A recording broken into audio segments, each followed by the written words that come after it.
नमस्कार, आनंद भारत देखना शुरू कर चुके हैं आप। आपके साथ मैं हूं अर्चना सिंह। यूपी के मुख्यमंत्री योगी आदित्यनाथ ने बड़े बड़ों का इलाज कर दिया है और अब वो अबू आजमी का भी इलाज कर देंगे।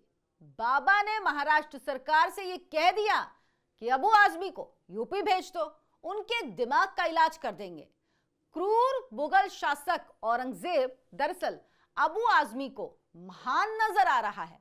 बाबा ने कहा है अबू आजमी यूपी आ जाए, उनकी आंखों पर जो औरंगजेब की महानता का मोतियाबिंद चढ़ा है उसे 2 मिनट में उतार देंगे।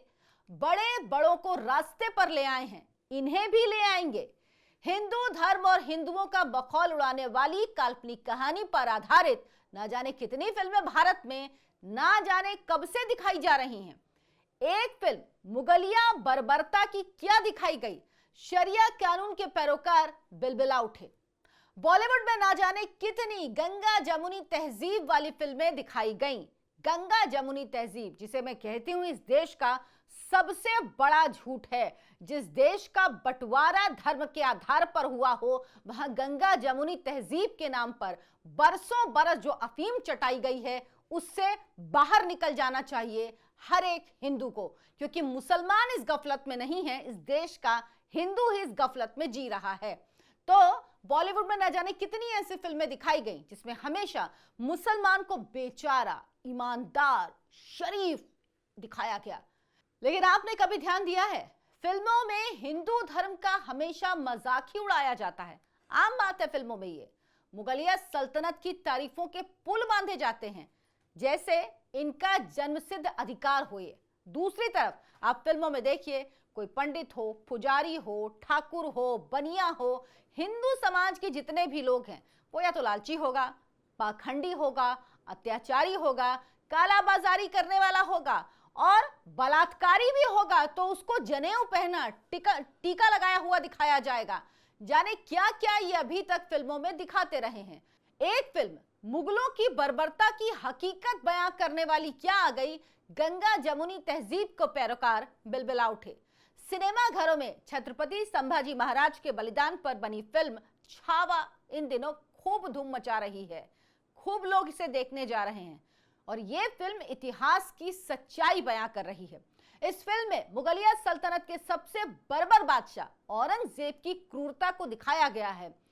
ऐसा प्रदर्शन किया गया है कि कई लोग रोते हुए बाहर निकले हैं और इतिहासकार कहते हैं, जो वाकई सच का इतिहास बताते हैं, कि कुछ नहीं है, बर्बरता इससे कहीं ज्यादा थी। वो इस स्तर की है कि उसकी कल्पना भी नहीं कर सकते कि आप उसको टेलीविजन के पर्दे पर या फिल्म के पर्दे पर, सिनेमा के पर्दे पर दिखा दें। और इस हकीकत को देखते ही अबू आजमी जैसे लोग जो हैं, इन्हें मिर्ची लग गई है। तुरंत उन्होंने इस फिल्म को काल्पनिक करार दिया। बताइए, अपने आप कह रहे हैं कि फिल्म काल्पनिक है। चलिए, यहां तक भी ठीक था, लेकिन साथ ही औरंगजेब को महान शासक बताने लगे ये बेशर्म लोग। भाई, अब अबू आजमी भला औरंगजेब को महान क्यों ना बताएं? आखिर इनके पूर्वजों ने भी तो औरंगजेब या उसके जैसे किसी आतताई के डर से ही तलवार के दम पर सलवार पहन ली, घुटने टेक दिए, धर्म बदल लिया। तभी तो आज इनकी पहचान कुछ और है। नहीं तो ये भी कोई सिंह होते, कोई मिश्रा होते, कोई शर्मा होते, कोई गुप्ता होते, कुछ होते कहीं ना कहीं आज भी, लेकिन इसीलिए ये आज आजमी हो गए हैं। वैसे अबू आजमी का कोई दोष भी नहीं कह सकते आप।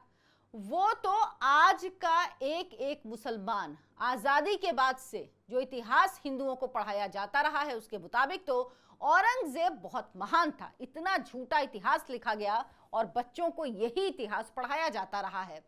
क्या पढ़ाया गया? औरंगजेब ने लाखों मंदिरों का निर्माण करवाया, उसके राज में हिंदू खुशहाल थे, जीव हत्या उसके राज में अपराध हुआ करता था। तभी तो आज भी औरंगजेब की निशानियां देश की राजधानी दिल्ली से लेकर अलग अलग हिस्सों में संजोकर रखी गई हैं। उसके नाम की सड़कें आज भी आपको मिल जाएंगी। मुगलों की महानता के सम्मान में मुगल गार्डन संजोकर रखा गया था। यही बात अबू आजमी भी कह रहे हैं। अबू आजमी पूछ रहे हैं, मुझे तो विधानसभा से सस्पेंड कर दिया, लेकिन औरंगजेब का इतिहास लिखने वालों पर कार्रवाई कब होगी? वहीं कभी मोदी को बोटी बोटी काटने की धमकी देने वाले कांग्रेस सांसद इमरान मसूद पूछ रहे हैं कि जो बादशाह 49 साल तक राज कर रहा था वो आतताई कैसे हुआ? बताइए। ये पूछ रहे हैं कि कैसे आतताई हुआ। वो 49 साल तक राज इसीलिए कर रहा था क्योंकि वो आतताई था इमरान मसूद साहब।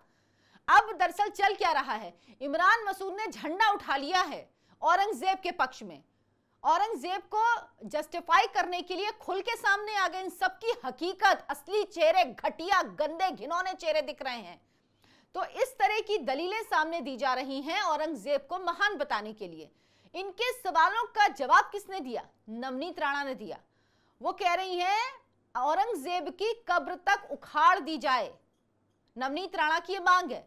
सवाल ये उठता है कि जिस औरंगजेब ने अपने बाप को बंदी बनाया, भाइयों की हत्या की सिर्फ सत्ता के लिए, अंतिम समय भी अपने बेटे की हत्या करने के लिए परेशान रहा, जो औरंगजेब पूरी दुनिया में इस्लाम की हुकूमत कायम करने के लिए जीवन भर खून बहाता रहा। इस्लाम में आज शामिल हो जाइए, आप इस्लाम मानिए, नहीं तो जजिया कर वसूलता था, जिसका इतिहास हिंदुओं के खून की नदियां बहाने का है, जिसके राज में हिंदू औरतें बच्चियों पर अत्याचार इंसानी हदों से पार जाकर किया गया, जिसने पूरे देश में लाखों मंदिरों को तोड़वा दिया। आज भी उन मंदिरों के बिखरे अवशेष जगह जगह पड़े हुए हैं। आखिर क्या वजह थी कि आदमखोर जानवरों से भी ज्यादा वहशी उस औरंगजेब को महान बताया जाता रहा? और आखिर में सबसे बड़ा सवाल यह कि मुगलों के आतंक का अंत हुए सदियां बीत गई, बावजूद इसके आज भी औरंगजेब की हकीकत सामने आने पर उसके पैरोकार क्यों तिलमिला उठते हैं? ये क्यों उसकी वकालत के लिए सामने आ जाते हैं? ये क्यों उसके अत्याचारों को भूल जाते हैं या उसको ढकने की कोशिश करते हैं? आखिर वो किस किस्म का वैचारिक हस्तांतरण है जो पीढ़ियों बाद औरंगजेब की आत्मा दिलो दिमाग पर घूमने को मजबूर कर रही है इन लोगों के? लेकिन अब योगी आदित्यनाथ ने बता दिया है कि अखिलेश जी, आप अबू आजमी को यूपी बुला लीजिए, इलाज करने की जिम्मेदारी हमारी है। और आप जानते हैं बाबा के इलाज की स्टाइल, वो ऐसे इलाज करते हैं कि सब ठीक हो जाते हैं, उसके बाद सब लाइन पे आ जाते हैं, सब वो कहते हैं जो सच होता है, और गलत करने वालों की आत्मा, रूह जिसको ये कहते हैं ना, वो कांपने लगती है। बाबा ऐसा इलाज करते हैं कि उसके बाद चाहे कितना बड़ा माफिया हो, गैंगस्टर हो, अतीक हो, सब मिट्टी में मिल जाते हैं। और बाबा ने इसीलिए कहा है कि अबू आजमी को ले आइए, अखिलेश यादव जी, अबू आजमी को लेके आइए यूपी, और उसके बाद देखिएगा कि बाबा किस तरह से ठीक करेंगे। अबू आजमी ने माफी जरूर मांगी क्योंकि अखिलेश यादव को लगा कि भाई नुकसान ज्यादा हो रहा है, मुसलमानों के वोट तो चाहिए, लेकिन क्या इस तरह से आप हिंदुओं को नाराज करके मुसलमानों के वोट से सिर्फ चुनाव जीत सकते हो? अखिलेश यादव को लगा भारी नुकसान हो जाएगा, इसीलिए अखिलेश यादव ने कहा कि भाई बहुत हुआ, माफी मांगो। लेकिन इनकी असलियत, इनका सच वही है जो इन्होंने बोला है, इसीलिए किसी गलतफहमी में मत रहिएगा। आप क्या सोचते हैं इस पर हमें कमेंट करके जरूर बताएं। वीडियो को लाइक करें, शेयर करें और हमारे चैनल आयन भारत को सब्सक्राइब करना ना भूलें। धन्यवाद, नमस्कार।